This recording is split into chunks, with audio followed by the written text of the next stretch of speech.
दोस्तों नमस्कार, आदाब, सत श्री अकाल। मैं हूं राहुल शर्मा और आप सभी का राहुल शर्मा शो में स्वागत है। भारत का इतिहास, इस चर्चा को हम आगे बढ़ा रहे हैं और आज हम प्रवेश करने जा रहे हैं 6ठी शताब्दी से पूर्व के धार्मिक आंदोलनों में।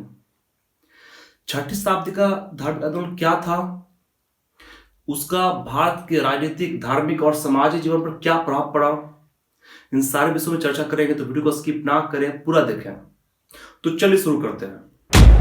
6ठी शताब्दी ईसा पूर्व में भारत में नहीं बल्कि पूरे संसार में प्राचीन धार्मिक व्यवस्था में एक महान बदलाव आना शुरू हो गया था। यूनान से लेकर चीन तक, भूमध्य सागर से लेकर प्रशांत महासागर तक, प्रत्येक सभ्य देश में कुछ ऐसे मननशील विद्वान हुए जिन्होंने लौकिक और पारलौकिक विषयों पर एक नया प्रकाश दिया संसार को और उसमें एक नया जीवन भर दिया। चीन में लाओत्से और कन्फ्यूशियस हुए, ईरान में जरथुस्त्र, यूनान में प्रमाणिडस और इधर भारत में महावीर और बुद्ध हुए। 6ठी शताब्दी ईसा पूर्व में गंगा के मैदानों के मध्य में बहुत सारे संप्रदायों का जन्म हुआ, जिसमें से जैन और बौद्ध धर्म सबसे खास थे, सबसे महत्वपूर्ण थे। या यूं कहे 6ठी शताब्दी ईसा पूर्व जो है भारत के इतिहास में धार्मिक उथल पुथल का काल रहा है। कहा तक इस काल में लगभग 62 संप्रदायों का जन्म हुआ, जिसका इतिहास में उल्लेखन है, जिसमें से जैन और बौद्ध धर्म सबसे खास थे। जैन और बौद्ध धर्म इतना प्रसारित क्यों हुआ, इतना प्रचलित क्यों हुआ, इसके बहुत सारे कारण थे। आइए इस पर चर्चा करते हैं। पहला कारण था वर्ण व्यवस्था। समाज 4 वर्णों में बटा हुआ था: ब्राह्मण, क्षत्रिय, वैश्य और शूद्र। ब्राह्मण और क्षत्रिय को तो सबसे ज्यादा विशेष अधिकार प्राप्त था, किंतु वैश्य को तीसरा स्थान प्राप्त था, जबकि वो ज्यादा कर देते थे, पशुपालन करते थे, खेती करते थे और व्यापार भी करते थे, लेकिन फिर उनका स्थान तीसरा था। और इसी सामाजिक स्थिति को वो सुधारना चाहते थे। और दूसरी तरफ शूद्र थे, जो कृषिदास, गृहदास और मजदूर थे। उन्हें अपमानित किया जाता, उन्हें अपमान से दस्यु कहा जाता था। तो इस तरह के समाज व्यवस्था में तनाव होना स्वाभाविक था। तो ये कारण बना, भूमिका बना जैन और बौद्ध धर्म के उदय का। दूसरा कारण था खर्चीला धर्म। जो वैदिक धर्म थे वो काफी खर्चीले थे। राष्ट्रीय यज्ञ, अश्वमेध यज्ञ, इनमें काफी खर्च होता था। ये जनसाधारण की संपत्ति ना होकर अमीरों की संपत्ति हो चुकी थी। यज्ञों के बाद लाखों गाय, सोना, घोड़ा, वस्त्र दिए जाते थे, जो कि जनसाधारण के बस में नहीं था, जिसकी वजह से जनसाधारण विरोध करने लगी। तीसरा, संस्कृत भाषा। जो भी ब्राह्मण ग्रंथ था, उपनिषद, वेद, पुराण, वो सब संस्कृत भाषा में लिखे हुए थे, जो कि जनसाधारण के समझ से बाहर था। जबकि जैन और बौद्ध धर्म के जो साहित्य थे, जो भाषा थे, वो पाली और प्राकृत भाषा थे, जो जनसाधारण के समझ में था। चौथा है तंत्र मंत्र में वृद्धि। ब्राह्मण तंत्र मंत्र, जादू टोना, ये सब में रुचि लेने लगे और उसका प्रचार और प्रसार करने लगे, जिसकी वजह से जनसाधारण का विश्वास उस पर कम हो गया। और दूसरी तरफ जो बुद्धिमान वर्ग थे वो इसे पाखंड मानकर अन्य धर्म की तलाश करने लगे। पांचवा था वैश्यों की समृद्धि। ब्राह्मण और क्षत्रिय वर्चस्व वाले समाज में वैश्यों की स्थिति तीसरे स्थान पर थी। तो वो इस स्थिति को सुधारना चाहते थे और वो नए धर्म की तलाश करने लगे, और इसलिए वो बौद्ध और जैन धर्म के प्रचारकों को ज्यादा से ज्यादा धन देने लगे प्रचार प्रसार करने के लिए। छठा कारण था नवीन विचार। बहुत से नवीन विचारकों जैसे मक्खीपुत्र गोसाल, पूर्ण कश्यप, अजित केशकामलिन, निगंठनाथ पुत्र और संजय बेलपुत्र जैसे विचारकों ने जैन और बौद्ध धर्म का नया आधारशिला रखा, जिसकी वजह से लोग काफी आकर्षित हुए। और दूसरी तरफ बौद्ध और महावीर जो थे वो राजपाट छोड़ के सन्यासी हो गए, और ये लोगों को बहुत आकर्षित किया,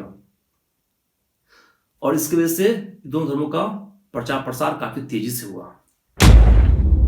अब बात करते हैं जैन धर्म के विषय में, विस्तार से इसके बारे में बात करते हैं। 6वीं शताब्दी ईसा पूर्व में जैन धर्म का एक महत्वपूर्ण स्थान है। जैन शब्द जो है वो संस्कृत के जिन शब्द से लिया गया है, जिसका अर्थ है विजेता, जिसने अपने इंद्रियों पर विजय पा लिया हो। जैन मुनि और साधु निग्रंथ नाम से जान जाते थे। निग्रंथ का अर्थ होता है जिसमें कोई ग्रंथ ना हो, कोई गांठ ना हो, जो बंधन मुक्त हो, जो संसार के वासनाओं से मुक्त हो चुका हो। जैन धर्म के आचार्यों को तीर्थंकर कहा जाता था। तीर्थंकर का अर्थ था जो संसार रूपी सागर से पार कराया। जैन धर्म में 24 तीर्थंकर हुए, जिसमें पहला थे ऋषभदेव, 13वां पार्श्वनाथ और 24वां महावीर हुए। ऋग्वेद में 2 तीर्थंकर का नाम आता है, ऋषभदेव और अरिष्टनेमि। और विष्णु पुराण और भागवत पुराण में ऋषभदेव को नारायण के रूप में बताया जाता है। तो इससे पता चलता है कि वैदिक धर्म की तरह ही जैन धर्म भी बहुत ही प्राचीन है।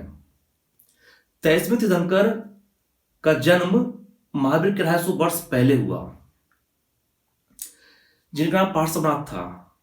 वो एक राजकुमार थे जिन्होंने सब कुछ छोड़ के सन्यासी हो गए। उन्होंने 4 उपदेश दिया था, अहिंसा, सत्य, असत्य, अपरिग्रह, जिसमें से 5वां महावीर ने जोड़ दिया, ब्रह्मचर्य। अब बात करते हैं महावीर के जीवन के विषय में। महावीर के बचपन का नाम वर्धमान था। वो जैन धर्म के 24वें तीर्थंकर थे। उन्होंने जैन धर्म को संगठित किया। उनके पिता का नाम सिद्धार्थ और माता का नाम त्रिशला था। उनका जन्म 599 ईसा पूर्व में वैशाली नगर के निकट कुंडलपुर ग्राम में हुआ। उनका विवाह लिच्छवी वंश की राजकुमारी यशोदा के साथ हुआ, जिससे कन्या भी उत्पन्न हुई। चूंकि उनका झुकाव वैराग्य की तरफ था, इसलिए वो 30 वर्ष की आयु में संसार छोड़कर सन्यासी हो गए। 12 वर्ष की कठोर तपस्या के बाद उन्हें सत्य की प्राप्ति हुई, और 30 वर्षों तक वो जैन धर्म का प्रचार और प्रसार करते रहे। अंत में 72 वर्ष की आयु में उनका देहांत पावापुरी में हुआ। उनके समय में कुल संख्या जैन की लगभग 14,000 थी। अब बात करते हैं जैन धर्म की शिक्षा और उपदेश के विषय में। पहला, त्रिरत्न।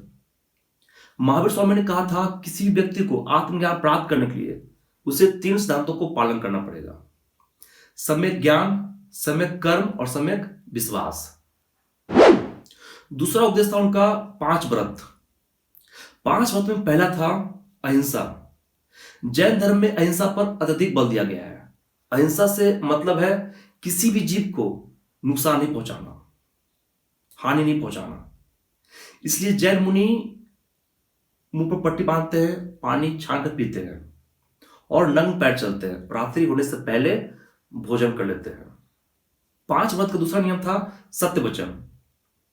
मनुष्य को सदा सत्य बोलना चाहिए, जिससे उसकी आत्मा शुद्ध होती है। तीसरा है चोरी नहीं करना। चोरी में असत्य और हिंसा दोनों का समावेश होता है, इसलिए ये दोनों इंसान को हानि पहुंचाता है, इसलिए इसे असत्य भी कहा गया है। 5 व्रत का चौथा नियम था अपरिग्रह। इसका अर्थ है संग्रह न करना। जैन धर्म में आवश्यकता से अधिक संपत्ति का संग्रह करना वर्जित है। 5 व्रत का 5वां नियम है ब्रह्मचर्य। उत्तम जीवन के लिए मनुष्य को ब्रह्मचर्य का पालन करना चाहिए। महावीर का तीसरा उपदेश था पुनर्जन्म, मोक्ष और कर्म पर विश्वास। जैन धर्म के अनुसार जो व्यक्ति जैसा कार्य करेगा उसको वैसा ही अगला जन्म मिलेगा।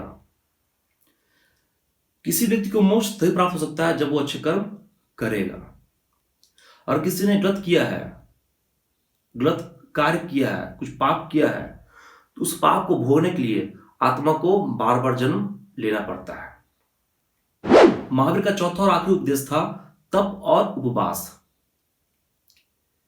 जैन धर्म में तप और उपवास पे काफी बल दिया गया, काफी जोर दिया गया है और कहा गया कि इसके बिना कोई व्यक्ति मोक्ष प्राप्त नहीं कर सकता है।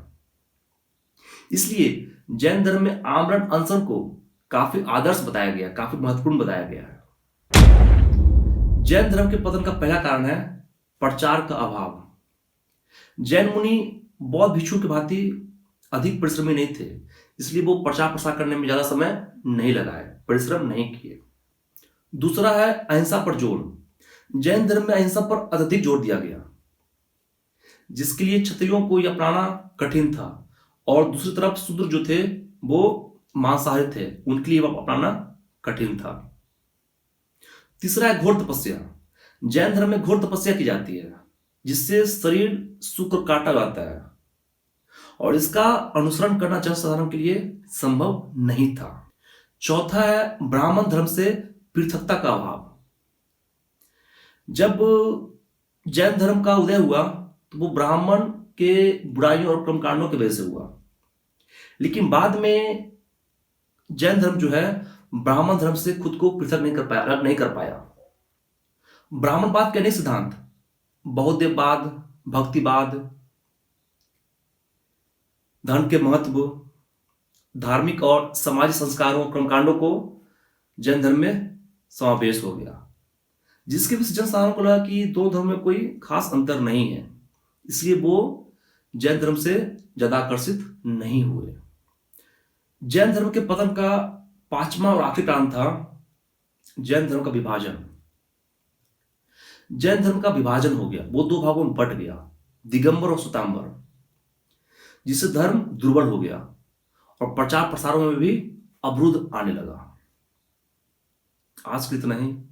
इसकी आगे की चर्चा बढ़ाएंगे हम लोग अगली वीडियो में चर्चा करेंगे हम लोग महात्मा बुद्ध के विषय में। तब तक के लिए धन्यवाद।